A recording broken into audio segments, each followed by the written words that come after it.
اعوذ باللہ من الشیطان الرجیم بسم اللہ الرحمن الرحیم الصلاۃ والسلام علیکہ یا رسول اللہ صلی اللہ علیہ وآلہ وسلم السلام علیکم رحمۃ اللہ وبرکاتہ۔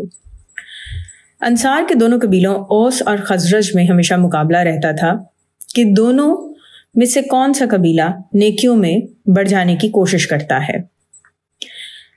6 ہجری میں ایک واقعہ یہ بھی ہوا کہ ابو رافع جو ایک یہودی تھا، اور یہ وہی شخص ہے جو حئی بن اخطب یہودی کے ساتھ مکہ گیا تھا اور وہاں جا کر اس نے کفار قریش کو اور دوسرے قبائل کو جوش دلایا تھا، اور پھر وہ غزوہ خندق میں 10,000 کی فوج لے کر آئے تھے کہ جس کا سردار ابو سفیان بنا تھا۔ تو حئی بن اخطب کو تو جنگ خندق کے بعد غزوہ بنی قریظہ میں مار دیا گیا تھا، مگر یہ یہودی ابو رافع بچ نکلا تھا، اور یہ مسلسل حضور پاک صلی اللہ علیہ وسلم کو کسی نہ کسی طرح تکلیف پہنچانے کی کوشش میں لگا رہتا تھا۔ اسلام کا کھلا دشمن تھا۔ 3 ہجری میں قبیلہ اوس کے لوگوں نے کعب بن اشرف یہودی کو قتل کیا تھا، اسی لیے قبیلہ خزرج کے لوگوں نے مشورہ کیا کہ اب رسول پاک صلی اللہ علیہ وسلم کا سب سے بڑا دشمن ابو رافع رہ گیا ہے، لہٰذا ہم لوگوں کو اس کو قتل کر دینا چاہیے تاکہ ہم لوگ بھی قبیلہ اوس کی طرح رسول پاک صلی اللہ علیہ وسلم کے ایک دشمن کو قتل کر کے اجر و ثواب حاصل کریں۔ چنانچہ حضرت عبداللہ بن عتیق کی قیادت میں ایک دستہ بنا۔ انہوں نے حضور پاک صلی اللہ علیہ وسلم سے اجازت طلب کی، اور اجازت ملنے کے بعد یہ لوگ ابو رافع کے محل کے پاس پہنچے۔ اس دستے کو رسول پاک صلی اللہ علیہ وسلم نے ہدایت کی تھی کہ بچوں اور عورتوں کو بالکل نہ قتل کیا جائے۔ حضرت عبداللہ بن عتیق رضی اللہ عنہ ابو رافع کے محل کے پاس جب آئے تو انہوں نے اپنے ساتھیوں کو حکم دیا کہ تم لوگ یہاں بیٹھ کر میری آمد کا انتظار کرو، اور خود بہت ہی خفیہ تدبیروں سے اس محل کے اندر داخل ہو گئے۔ اس وقت رات کا وقت تھا۔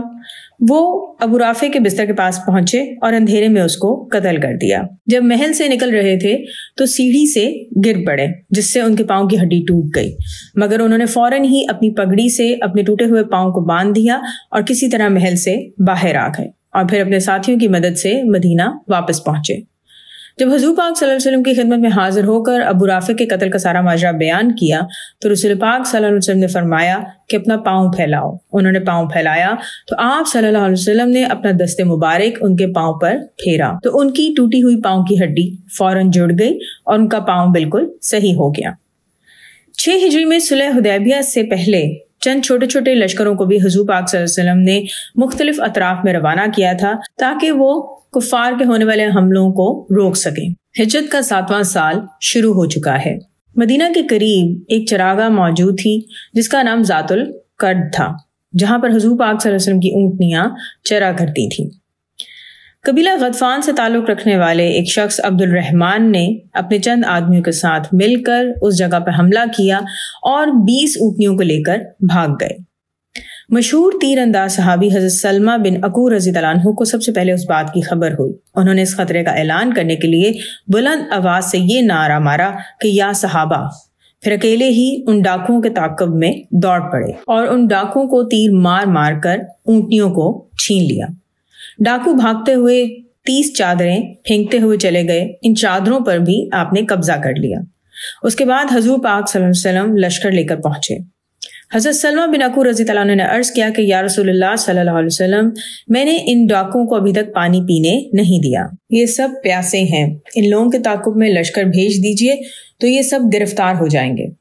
آپ صلی اللہ علیہ وسلم نے ارشاد فرمایا کہ تم اونٹنیوں کے مالک ہو چکے ہو، اب ان لوگوں کے ساتھ نرمی کا برتاؤ کرو۔ پھر حضور پاک صلی اللہ علیہ وسلم نے حضرت سلمہ بن عقور رضی اللہ عنہ کو اپنے اونٹ پر پیچھے بٹھا لیا اور مدینہ واپس تشریف لے آئے۔ کہا جاتا ہے کہ یہ غزوہ جنگ خیبر پر روانہ ہونے سے 3 دن پہلے ہوا تھا۔